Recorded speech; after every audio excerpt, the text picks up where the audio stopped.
एक प्रसंग बड़ा सुंदर सा है स्कंद पुराण का कि भगवान शंकर पर जो जल चढ़ता है वो उत्तर दिशा की ओर क्यों जाना चाहिए, ठीक है। और पूजन करने वाले व्यक्ति को महाराज दक्षिण में बैठकर उत्तर की ओर मुख कर कर शंकर का अनुमोदन क्यों करना चाहिए, ठीक है। जब हम शिव जी की अर्चना करते हैं तो हमारा मुख कहाँ ज्यादा होना चाहिए, उत्तर की ओर, ठीक है। दक्षिण की ओर से हम बैठे हैं, जहां भगवान का जल जा रहा है महाराज उस ओर देखते हुए, अर्थात उत्तर की ओर हमारा मुख होकर हम भगवान के शंकर की आराधना करें। जैसे पूर्व अभिमुख होकर शिव की जो आराधना करी जाती है वो एक श्रेष्ठता का फल देते, फल देगी, मना नहीं है। पश्चिम की ओर मुख कर कर जो शंकर की आराधना करी जाती है उसका फल मिलेगा, मना नहीं है। पर दक्षिण में बैठकर उत्तर की ओर मुख कर कर जब हम शंकर की आराधना करते हैं उसका जो फल होता है वो शीघ्र प्राप्त होता है। पर ज्यादातर लोग कैसे करते हैं,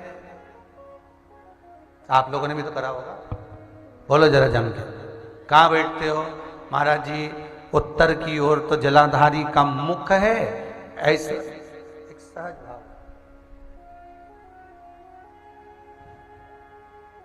ये शिवलिंग है, ये जलाधारी, ये उत्तर की ओर है, तो तुम लोग कहां बैठोगे, ये यहां जा रही है तो ये शिवलिंग है तो तुम इसके सामने बैठोगे, ये जल यहां से जा रहा है तुम उसके सामने बैठो। पर बैठना कहां चाहिए, जहां शिवलिंग है यहां से जल बह रहा है तो यहां बैठो। फिर बाद में लोग कहते हैं महाराज जी हम तो शंकर जी की खूब पूजन करते, हम तो खूब अनुष्ठान करा पर फल कम क्यों मिला। उसका कारण है पूर्व अभिमुख होकर करोगे मिलेगा पर थोड़ा समय लगेगा, पश्चिम अभिमुख होकर करोगे मिलेगा, थोड़ा समय लगेगा।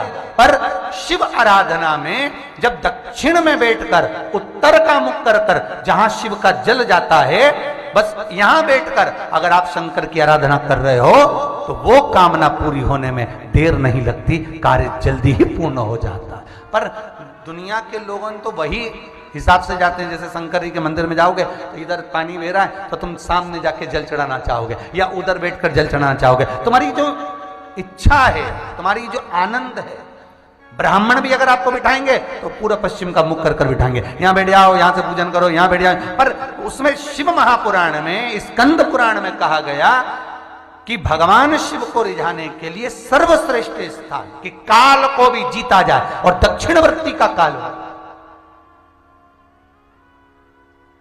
पितरों को भी जीता जाए, दक्षिणवर्ती का पितृभाव।